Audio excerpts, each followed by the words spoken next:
అసలు రెండు పర్వతముల మధ్యన 4 రథములు బయలుదేరడం ఏమిటి? ఉత్తర దక్షిణ ప్రాంతాలకు ఈ రథాలు వెళ్ళడం ఏమిటి? అసలు జకర్యాకు వచ్చిన ఈ దర్శన భావం ఏమిటో ఈ వీడియో ద్వారా పూర్తిగా తెలుసుకుందాం.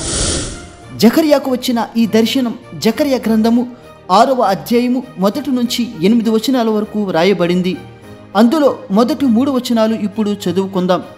నేను మరలా తేరి చూడగా 2 పర్వతముల మధ్య నుండి 4 రథములు బయలుదేరుచుండెను.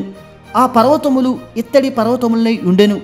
మొదటి రథమునకు ఎర్రని గుర్రములు, రెండవ రథమునకు నల్లని గుర్రములు, మూడవ రథమునకు తెల్లని గుర్రములు, 4వ రథమునకు చుక్కలు చుక్కలు గల బలమైన గుర్రములుండెను. ఈ లేఖనాన్ని మనం క్షుణ్ణంగా పరిశీలించినట్లయితే జకర్యాకు దర్శనంలో 2 పర్వతాలు కనిపిస్తున్నాయి. ఆ 2 పర్వతాల మధ్య నుండి 4 రథాలు బయలుదేరుచున్నాయి. ఈ 4 రథాలు 4 రకాల గుర్రాలను కలిగి ఉన్నాయి. ఒక రథం ఎర్రని గుర్రాలు, రెండవ రథం నల్లని గుర్రాలు, మూడవ రథం తెల్లని గుర్రాలు, 4వ రథం చుక్కలు గల బలమైన గుర్రాలు కలిగి ఉన్నాయి. ఇప్పుడు దీని అర్థం ఏమిటో తెలుసుకుందాం.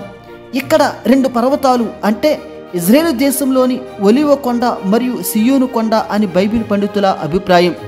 ఎందుకంటే ఈ 2 పర్వతాలు బలం మరియు తీర్పుకు సంబంధించినవి. అందుకే లేఖనంలో ఇత్తడి పర్వతాలు అని వ్రాయబడింది.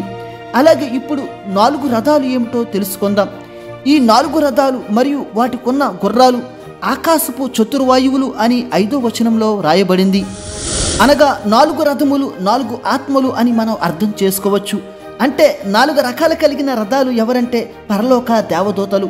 ఇప్పుడు ఈ దూతల పని ఏమిటంటే దేవుని తీర్పును వెలువరించే సేవకులుగా మరియు భూమి మీద దేవుని బిడ్డలకు వ్యతిరేకంగా ఉండేవారితో ఆయన చేసే యుద్ధానికి ఈ దూతలు సాదృశ్యంగా కనిపిస్తాయి.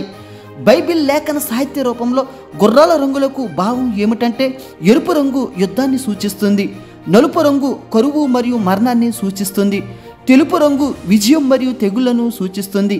అలాగని జకర్యాకు మొదటి అధ్యాయంలో వచ్చిన గుర్రాలు వేరు, ఇప్పుడు ఈ దర్శనంలో వచ్చిన 4 రథాల గుర్రాలు వేరు. ఈ దర్శనంలో అలాగే ఆ దర్శనంలో ఇద్దరు దేవదూతలే, కానీ వాటి పని వేరుగా ఉంటుంది. జకర్యా మొదటి అధ్యాయంలో దేవదూతలు చేసే పని ఏమిటంటే భూమి మీద పరిశీలకులుగా ఉన్నారు. ఇప్పుడు మనం నేర్చుకునే దర్శనంలో మాత్రం దేవదూతలు దేవుని తీర్పును వెలువరించే సేవకులుగా ఉన్నారు. అలాగే ప్రకటన గ్రంథం 6వ అధ్యాయంలో కూడా 4 గుర్రాలు కనిపిస్తాయి, అంటే 4 దేవదూతలు కనిపిస్తాయి.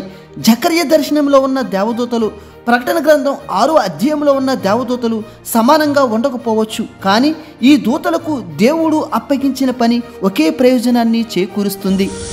తరువాత జకర్యా ఈ 4 రథముల గుర్రాలు ఏమిటి అని అడుగగా జకర్యా గ్రంథము 6వ అధ్యాయము 6వ వచనం, నల్లని గుర్రములున్న రథము ఉత్తర దేశంలోనికి పోవునది, తెల్లని గుర్రములున్న రథము వాటి వెంబడిపోవును, చుక్కలు చుక్కలు గల గుర్రములు గల రథము దక్షిణ దేశంలోనికి పోవును. ఈ లేఖనాన్ని మనం క్షుణ్ణంగా పరిశీలించినట్లయితే నల్లని తెల్లని గుర్రాలు ఉత్తరం వైపుకు వెళ్తున్నాయి, చుక్కల చుక్కలు గల గుర్రాలు దక్షిణ వైపుకు వెళ్తున్నాయి. దీనికి అర్థం ఏమిటంటే ఇజ్రాయేలు దేశానికి ఉత్తరం దక్షిణ వైపున ఉన్న ప్రాంతాలను సూచిస్తుంది. ఉత్తరం వైపు బబులోను మరియు మాగోగు ప్రాంతాలు ఉన్నాయి, దక్షిణం వైపు ఐగుప్తు తదితర ప్రాంతాలు ఉన్నాయి. అలాగే 7వ వచనంలో చూసినట్లయితే బలమైన గుర్రాలు లోకమంతా సంచరిస్తున్నాయి. దీన్ని బట్టి మనం గమనించవలసింది ఏమిటంటే ఉత్తరం దక్షిణ ప్రాంతాలే కాకుండా భూమి అంతటా ఈ 4 రథాలు సంచరిస్తున్నాయి. అలాగే ఆఖరిగా 8వ వచనంలో ఈ విధంగా వ్రాయబడింది, అప్పుడతడు నన్ను పిలిచి ఉత్తర దేశంలోనికి పోవు వాటిని చూడుము, అవి ఉత్తర దేశం ముందు నా ఆత్మను నెమ్మదిపరుచునని నాతో అనెను.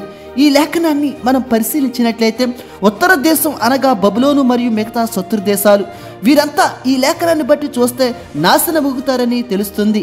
ఇదంతా యేసుక్రీస్తు భూమి మీద 1000 ఏండ్ల రాజ్యపాలనకు ముందు జరుగును. ఇంతటితో ఈ దర్శనం ముగించబడింది. జకర్యాకు వచ్చిన మరిన్ని దర్శనాలు గతంలో చేశాను. ఎవరైనా చూడని వారుంటే దయచేసి చూడగలరు. దేవుడు మిమ్ములను మీ కుటుంబములను దీవించునుగాక. ఆమేన్.